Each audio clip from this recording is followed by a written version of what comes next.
مالدار لوگ توجہ کریں میری بات پر، غور کریں۔ اللہ نے مالداروں کو جو دیا ہے تو ان کی محنت کی وجہ سے نہیں دیا۔ محنت مزدور تم سے بڑھ کے کرتا ہے، اوور ٹائم لگاتا ہے۔ خدا نے نا اپنے فضل سے دیا ہے۔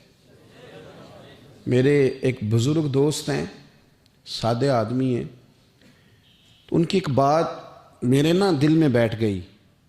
سادے لوگوں کی بات ہے، سادی سی، تو کسی شخص کے ساتھ ان کا کوئی تھوڑا بہت اس کے ساتھ مدد کا رشتہ تھا، اس سے کچھ پیار کرتے تھے، تو کسی وجہ سے ناراضگی ہو گئی، تو کسی نے ان سے کہا کہ اب چھوڑ دیں، آپ کا اس نے اتنا دل دکھایا۔ تو کہنے لگے نہیں میں چھوڑوں گا نہیں، میں دیتا رہوں گا۔ کیوں؟ کہنے لگے اس لیے کہ میرے دل میں بات بیٹھ گئی ہے کہ پتہ نہیں اللہ کدے نصیبہ نہ دیندا ہے، تو یہاں سے کوئی کھا جائے، کسی کی مدد ہو جائے۔ آپ کے ہاں اگر ماتحت کچھ لوگ ہیں، آپ کو کسی کی مدد کرنی پڑتی، تو اگر آپ کا یہ ذہن بن گیا نا کہ میں صاحب ہوں اور میں انہیں دیتا ہوں اور میری وجہ سے کام چلتا ہے اور میری تنخواہ سے چولہا جلتا ہے، تو آپ نے بڑی چھوٹی سوچ پیدا کر لی ہے، آپ کمزور ہو گئے۔ اگر آپ نے یہ سوچ لیا نا کہ میں کسی کو اپنے آفس سے اپنی مل سے نکال دوں گا تو شاید اسے کہیں اور نوکری نہیں ملے گی، تو آپ چھوٹے آدمی، آپ نے کمزور سوچ رکھی۔ حدیث پاک سنیں گے تو دل ٹھنڈا ہوگا۔ اسے بھی امام بخاری نے لکھا ہے، حضرت مصعب بن سعد رضی اللہ تعالیٰ عنہ روایت کرتے ہیں کہ ایک مرتبہ نا حضرت سعد بن ابی وقاص رضی اللہ تعالیٰ عنہ کے دل میں خیال آیا۔ مالدار آدمی تھے نا حضرت سعد بن ابی وقاص، اور بڑے جرنیل تھے، تو دل میں خیال آیا کہ دیکھو نا اللہ تعالیٰ نے ہمیں غریبوں پر فضیلت دے دی ہے مال و دولت کی وجہ سے۔ خیال آ جاتا ہے نا۔ حضرت مصعب بن سعد رضی اللہ تعالیٰ عنہ فرماتے ہیں ان کے دل میں خیال آیا، دل میں خیال آیا کہ دیکھو اللہ نے پھر ہمیں فضیلت والا بنایا ہے، تو اسی لیے اللہ نے ہمیں پیسے دیے نا، اللہ نے ہمیں کچھ بنایا ہے تو پھر ہی اللہ نے دولت زیادہ دی ہے نا۔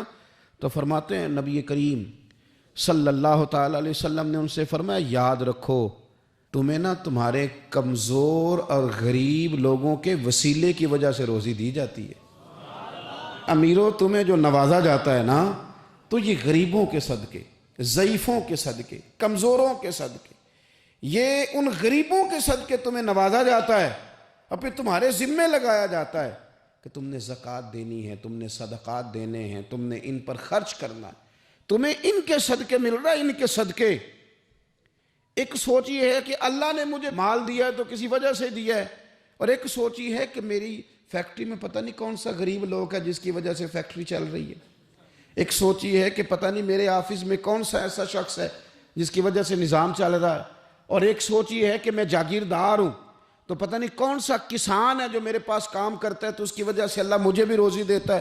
اگر یہ ذہن بن جائے، دیکھیں نا یہ کاریگر ہے اور یہ اچھا نظام چلانے والا ہے، ایڈمنسٹریٹر بہت اچھا ہے، مینیجر بڑا اچھا ہے، یہ نکل گیا تو خرابی ہوگی۔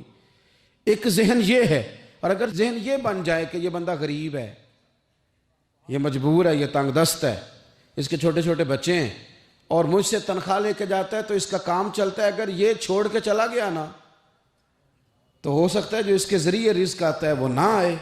اگر یہ ذہن سازی بنے تو پھر میرا خیال ہے کوئی بھی امیر آدمی کسی غریب کو رسوا نہیں کرے گا، پھر کوئی بھی کسی کے لیے اس طرح کے لفظ ادا نہیں کرے گا کہ جس کے اس کی عزت نفس مجروح ہو۔